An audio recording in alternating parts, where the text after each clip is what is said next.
I would like collapse on my couch, unable to do anything but stare at my phone, too depleted to pursue my own interests, to work on my own projects, to engage with my family. I was just feeling empty, and I blamed myself for the longest time because, you see, I thought I was weak, lazy, or not ambitious enough, but it turns out I wasn't failing. It's just that the system wasn't built for someone like me. It was built for someone who gains energy from social interaction instead of losing it.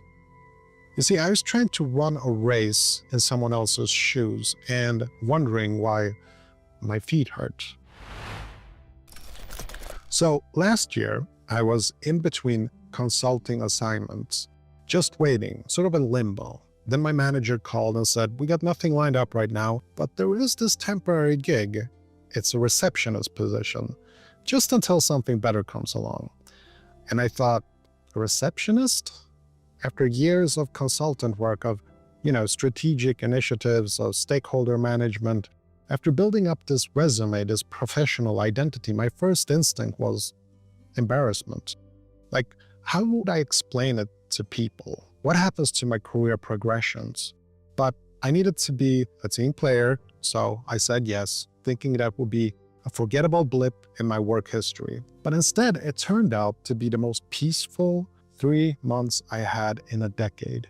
And what that job actually was just showing up at 8 a.m.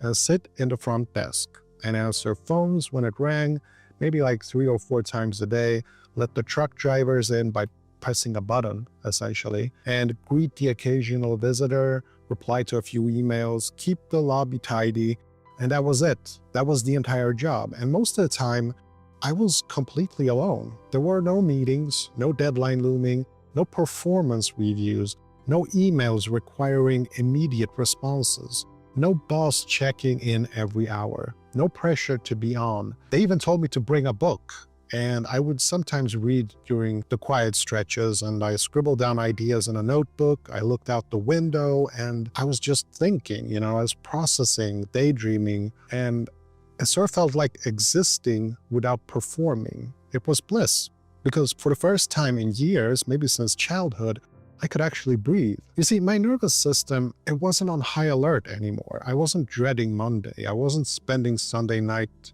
with a knot in my stomach. I wasn't spending the commute home replaying every interaction, analyzing everything I had said, wondering if I came across wrong or if I was too quiet. I was just okay, I was present, calm. I was basically myself. And that's when it hit me, I'm not disengaged. I'm not fragile. I'm not weird or antisocial or bad at professional life. I'm just introverted. And this was the first job in my entire adult life that didn't punish me for it. The first job that let me be myself instead of demanding I perform someone else. And the irony is that this job looked like a step backward that I was embarrassed to take, but it gave me something that no prestigious consulting position ever did. It gave me peace, it gave me energy, it gave me back parts of myself that I thought I had lost. I started making videos again, I started writing, pursuing projects I actually cared about, because I wasn't coming home completely depleted. And for 3 months, I remember what it felt like to not be exhausted all the time, to have energy for my own life, not just for performing at work. And when that assignment ended, when I went back to the real work, I realized that I would never be the same again. Because now I knew, now I tasted what it felt like to work in a way that didn't drain me. And I couldn't pretend anymore that the problem was me. The problem was never me, it was the system. So one of the funny things about the receptionist job, and it's sort of the absurdity of it that became very obvious pretty quickly. Like, imagine those truck drivers had to call in to get through the gates, and I would answer and I would just let them in. I would press a button. That was it. That was the whole system. No security checks, no verification. It was just theater. The appearance of security without any actual security. And I remember this one day, the CFO walked by and he sort of looked at me sitting there with my book, and said with a slight smile, like, isn't this position a bit pointless for someone like you? Because he knew my background. And I smiled back and I said, it's just about as pointless as anything else I've done. And he laughed because he thought I was joking. I wasn't, because that's the truth, that the uncomfortable truth of modern work is that much of it is actually pointless. I mean, we have meetings about meetings. We have emails that did not need to exist, tasks created for the sake of having tasks, reports that no one reads, initiatives that everyone knows will be abandoned someday, processes that exist only because that's how we always do it. Now, the anthropologist David Graeber called these bullshit jobs positions that even the people doing them suspect contribute nothing of value. And there are even studies that suggest that up to 40% of workers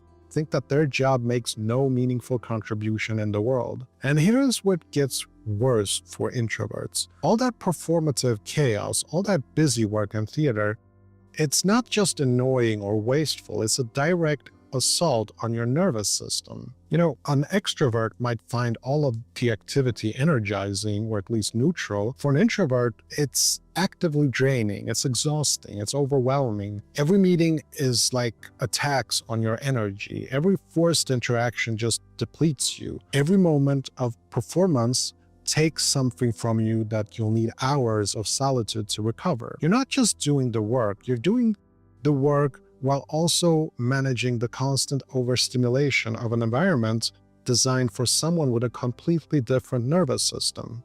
It's like trying to sleep in a nightclub. Sure, you could probably manage it eventually, but you would wake up exhausted, not because sleep is hard, but because the environment is hostile. That's what most jobs are for introverts, nightclubs, where we're trying to do deep, focused, meaningful work. So we're constantly drained by work. And if you feel like you're barely holding it together, if you're exhausted in ways that sleep doesn't fix, it might not be because you're doing something wrong. It might be because your entire job is a maze you were never meant to run, a game designed for someone else's strengths, someone else's nervous system.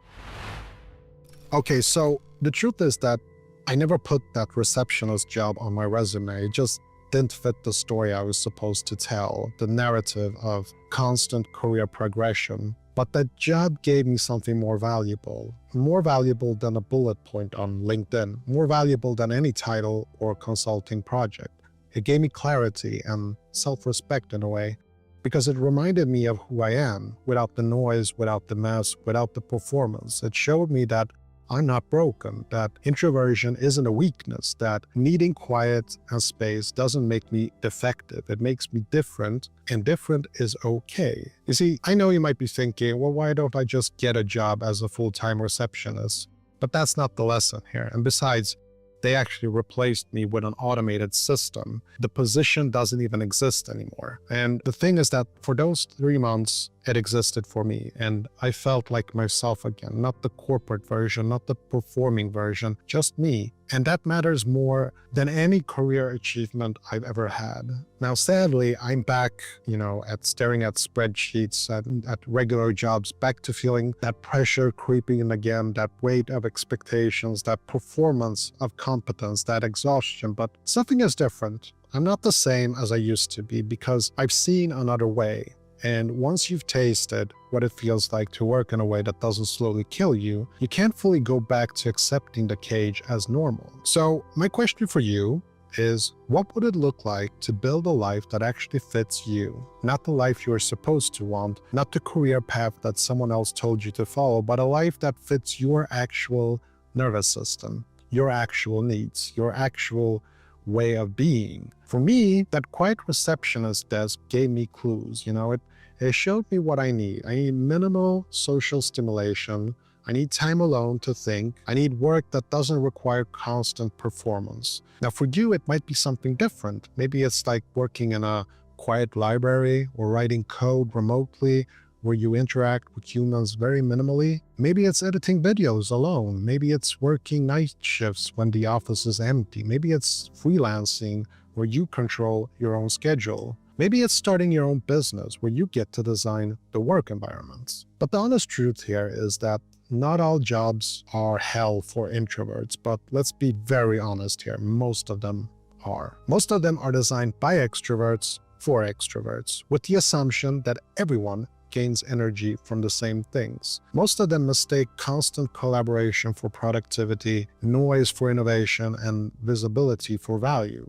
Most of them will slowly drain you, slowly erode your sense of self, slowly make you believe that you're the problem, but you're not the problem, the system is. So you can start small. You don't have to quit tomorrow. You don't have to have it all figured out. Just start protecting your peace. Start finding pockets of calm within the chaos. Start noticing what drains you and what restores you.